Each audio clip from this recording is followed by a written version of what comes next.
नमस्ते दोस्तों, आप लोग कैसे हैं। आशा करता हूं दोस्तों आप लोग बहुत अच्छे होंगे। दोस्तों रेलवे में कोच फैक्ट्री का नोटिफिकेशन जारी किया गया है। कहने का मतलब क्या है ना दोस्तों, रेलवे कोच फैक्ट्री चेन्नई में अप्रेंटिसशिप के लिए दोस्तों नोटिफिकेशन जारी किया गया है। वैकेंसी आ चुकी है। संपूर्ण डिटेल्स हम आपको बताएंगे कौन कौन फॉर्म को भर सकता है। देखिए 10वीं पास है तब भी भर सकते हो, और आईटीआई अगर आपने किया है ना तब भी भर सकते हो। यानी 10वीं पास बच्चों के लिए भी है और आईटीआई जिन्होंने किया उनके लिए भी वैकेंसी है। संपूर्ण डिटेल्स हम आपको बताएंगे। आपका क्वालिफिकेशन के अलावा सिलेक्शन कैसे होगा। देखिए इसमें एग्जाम नहीं होगा तो सिलेक्शन आपका कैसे होगा, डायरेक्ट भर्ती है तो संपूर्ण आपका चयन प्रक्रिया बताने वाले, सैलरी कितना मिलेगा, जॉब प्रोफाइल, काम क्या होता है, सारा कुछ आपको बताते हैं। चलिए दोस्तों, जैसा कि मैंने बताया दोस्तों, ये कोच फैक्ट्री में वैकेंसी निकल के आई है। ठीक है, यानी सवारी डिब्बा बना जहां बनता है ना चेन्नई में, वहां पर वैकेंसी है। ठीक है, टोटल 782 पोस्ट भी निकल के आया है आपका टोटल पोस्ट की संख्या। बाकी अप्लाई स्टार्ट हो चुका है और 30 जून तक लास्ट डेट है। ठीक है, जनरल है, ओबीसी है, ईडब्ल्यूएस है तो 100 रुपये लगेगा। बाकी दोस्तों एसी एसटी और दोस्तों पीएच कैंडिडेट का 0 रुपये है। जो एज आपका काउंट किया जाएगा ना 30 जून 2023 से आपका एज काउंट किया जाएगा। नहीं यानी दोस्तों 30 जून तक आपका मिनिमम जो एज है ना 15 साल, मैक्सिमम जनरल 24 साल। ठीक है, ओबीसी है तो 3 साल का आपको मिल जाएगा छूट, और एसी एसटी है तो 5 साल का मिल जाएगा। यानी ओबीसी वाले 27 साल तक और एसी एसटी वाले 29 साल तक फॉर्म को भर सकते हैं।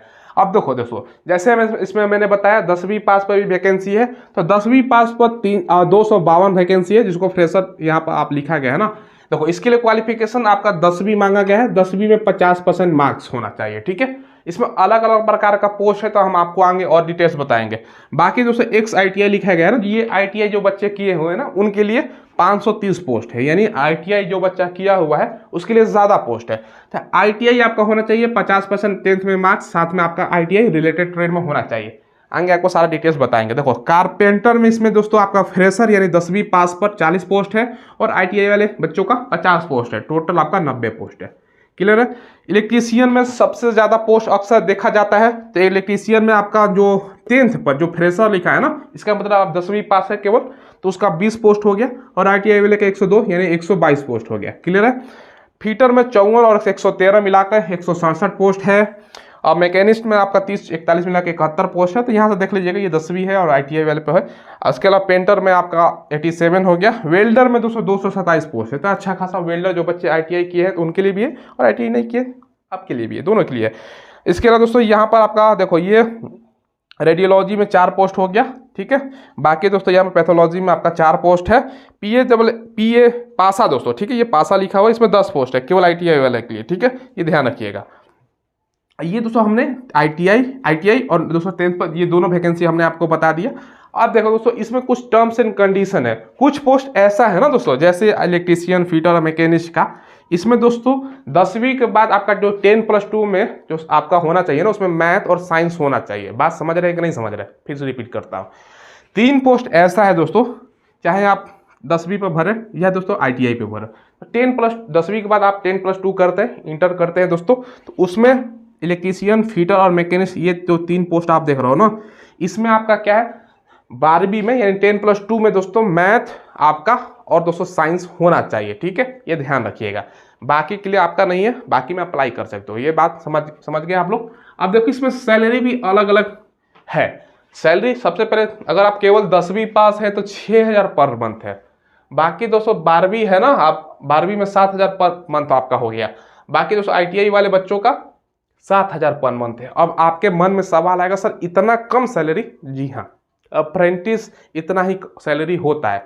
8000 7000 यही सैलरी होता है। खाने का, रहने का खुद से व्यवस्था करना होता है।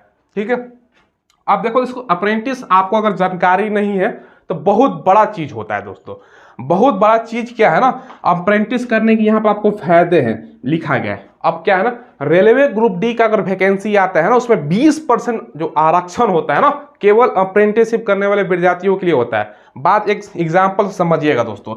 अगर मान चलो रेलवे में दोस्तों ग्रुप डी के, रेलवे के ग्रुप डी में अभी 1,03,000 वैकेंसी आया था इससे पहले। अगर मान चलो इन फ्यूचर चर्चा है वैकेंसी 1 साल में आएगा, मेरे ख्याल से वैकेंसी कभी भी आ सकता है। कभी कहने का मतलब क्या, इस साल तो आपका एएलपी और आरपीएफ का आने वाला है 24 में, या दोस्तों 24 के अगर नहीं आता तो 25 तक वैकेंसी आपका ग्रुप डी का आएगा। तो उसमें मान चलो अगर 1 लाख पोस्ट होता है ना, एग्जाम्पल के तौर पर हम बताते हैं आपको, अगर 1 लाख पोस्ट है ना, तो जो बच्चा अप्रेंटिस किया हुआ है, ठीक है, अप्रेंटिस और नॉन आपका अप्रेंटिस, ठीक है, तो अप्रेंटिस करने वाले विद्यार्थियों के लिए 20% सीट रिजर्व रहता है, आरक्षित रहता है।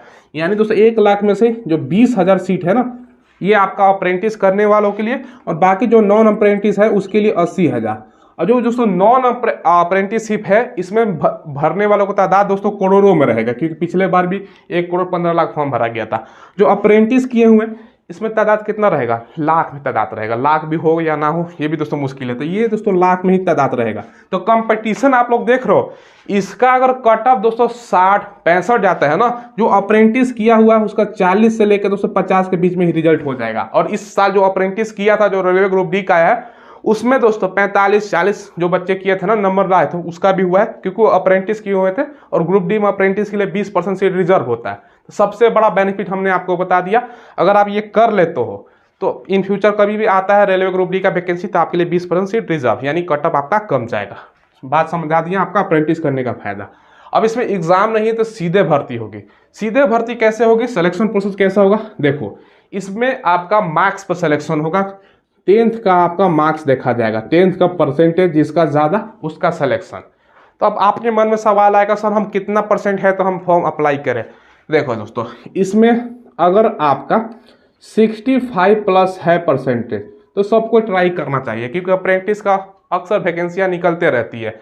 हालांकि दोस्तों रेलवे की तरफ से खुद ऑफिशियल वैकेंसी है, यानी रेलवे में ही वैकेंसी है, तो 65+ वाले का जरूर फॉर्म अप्लाई करना चाहिए, आपका चांस होता है, ठीक है, क्योंकि इसमें ज़्यादा बच्चों को जानकारी ही नहीं होती है कि वैकेंसी निकला हुआ है। तो एक ये आपका फायदा होता है। तो सिलेक्शन प्रोसेस बता दिया।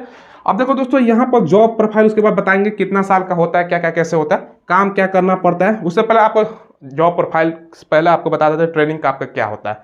देखो दोस्तों, इसमें ITI वाले, अगर पहले से आपने ITI किया हुआ है तो 1 साल का, ठीक है, 1 साल का आपका रहेगा जॉब का पीरियड, ठीक है, आपका 1 साल आप करोगे, उसके बाद आपको सर्टिफिकेट मिल जाएगा।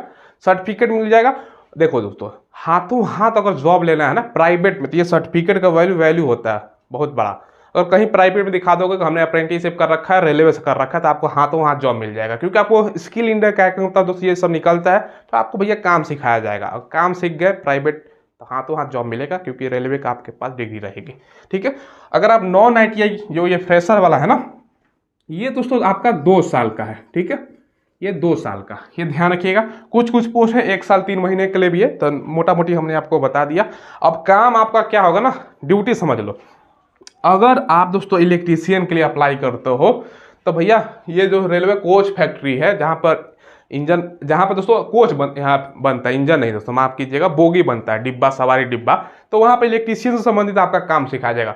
इलेक्ट्रीशियन का काम क्या है, पंखा, बॉल, बिजली, यही सब काम है ना बनाने का, ये सब रिपेयर करने का, ठीक है। अब दोस्तों वेल्डर का, वेल्डिंग जो भी ट्रेड है उसके अकॉर्डिंग आप समझ लो दोस्तों। फीटर, तो फीटर से जुड़ा काम, कारपेंटर, बढ़ई का काम, ये सब काम होता है। तो ये हमने सारा डिटेल्स आपको बता दिया। रहने का, खाने का खुद से व्यवस्था, मतलब आपका पैसा बचने वाला नहीं है। हाँ, रहते रहते आप पढ़ाई भी कर सकते हो साथ में। कैसे कर सकते हो, क्योंकि भैया दिन भर तो काम पर आपको लगाएगा नहीं। सुबह में 10 बजे जाओगे, 10 से 1 काम होगा, फिर लंच वगैरह होता है, फिर दोस्तों 4 बजे तक आ जाओगे अपने जहाँ पर आपने रूम लिया होगा, वहाँ पर आपको छुट्टी, ठीक है। इसमें आपको काम सिखाया जाएगा, ठीक है, ये चीज़ है। उसके बाद 1 साल या 2 साल हो गए, आपका सर्टिफिकेट मिल गया, और रेलवे के वैकेंसी का वेट करते रहिएगा ग्रुप डी का, नहीं तो प्राइवेट लेना है तो ले लीजिए, साथ में पढ़ाई भी कर सकते हो, ये ध्यान रखिएगा। तो 3-4 लड़के एक साथ मिल कर रहेंगे तो आपका इतना में मतलब पैसा बचेगा नहीं, पॉकेट से भी नहीं लगेगा, मतलब इतना में निकल सकता है। तो ये सारा कुछ हमने आपको बता दिया, एक बार फिर से आप लोग देख लीजिए। चलिए दोस्तों, तो ये बात है, फिर से एक बार रिपीट करता हूँ। 10वीं में 252, ITI वाले के लिए 530। 10वीं में 3 पोस्ट ऐसा है ना, 10वीं या ITI वाले के लिए, जैसे इलेक्ट्रीशियन, फिटर और मैकेनिस्ट। इसमें दोस्तों 10+2 सिस्टम आपका, मतलब 10+2 में मैथ और साइंस एज अ सब्जेक्ट होना चाहिए। क्लियर है, ठीक है। बाकी दोस्तों ये जो 2 पोस्ट है ना, इसमें 12वीं मांगा गया है, ये भी ध्यान रखिएगा। तो संपूर्ण डिटेल्स हमने आपको बता दिया। कोई डाउट हो, कोई सवाल पूछना हो तो कमेंट के माध्यम से पूछ लीजिएगा। चैनल को जरूर सब्सक्राइब कीजिएगा। और वीडियो के डिस्क्रिप्शन में दोस्तों आपको मिलेगा टेलीग्राम का लिंक, उसको ज्वाइन कर लीजिएगा। माई स्मार्ट ट्रिक के नाम से ही, अगर डायरेक्ट लिंक के थ्रू नहीं खोलता तो डायरेक्ट टेलीग्राम खोलिएगा, माई स्मार्ट ट्रिक सर्च कर लीजिएगा। तो वहाँ पर क्या होता है ना, डेली क्विज होता रहता है, सवाल पूछा जाता है, डेली जीके वगैरह क्वेश्चन मिलता है। लेटेस्ट नोटिफिकेशन मांग तो यूट्यूब पर हम नहीं बता पाए किसी कारणवश, तो वहाँ फौरन आपको नोटिफिकेशन मिल जाता है, भैया इसका एडमिट कार्ड आ गया, इसका आंसर किया गया, इसका रिजल्ट आ गया, सारा कुछ वहाँ पर मिलता रहता है। उसको जाकर ज्वाइन जरूर कर लीजिएगा टेलीग्राम को। ठीक है, धन्यवाद।